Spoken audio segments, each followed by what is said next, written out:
On ouvre la revue de presse avec ce titre signé Les Échos. C'est parti pour une nouvelle révolution du roi et du peuple, peut-on lire. Le roi Mohammed VI a mis devant leurs responsabilités acteurs politiques et citoyens.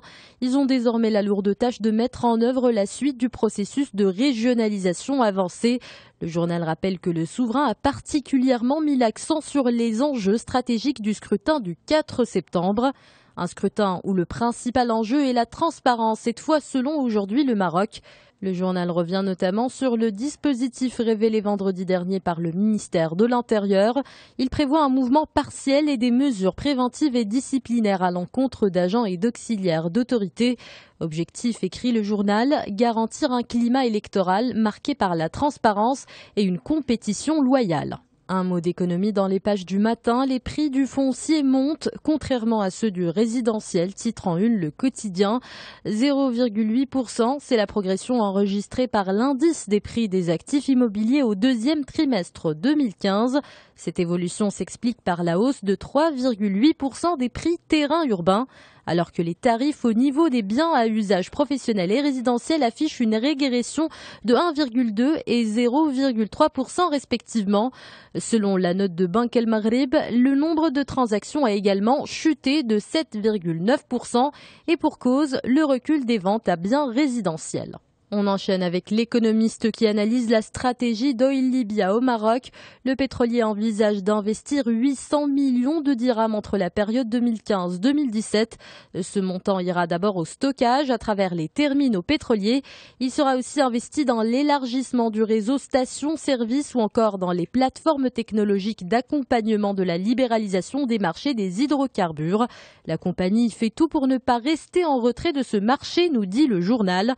Voilà un secteur prioritaire aussi pour l'Algérie. La chute des prix des hydrocarbures met en lumière les vulnérabilités structurelles du pays, écrit Le Soir d'Algérie. Pour le journal, il s'agit d'une économie contrainte et entièrement dépendante du marché mondial, aussi bien au niveau des importations que des exportations. D'après le quotidien, l'Algérie doit d'urgence sauver son économie. Elle ne dispose que de 2 à 3 années pour mettre en place un plan émergence qui ne soit pas uniquement un catalogue de projets. Voilà ce que suggère Le Soir d'Algérie. Un projet de loi controversé en Tunisie. Le Temps explique pourquoi la loi sur la réconciliation nationale suscite autant de débats. Il s'agit plus de raisons idéologiques que juridiques, affirme le journal.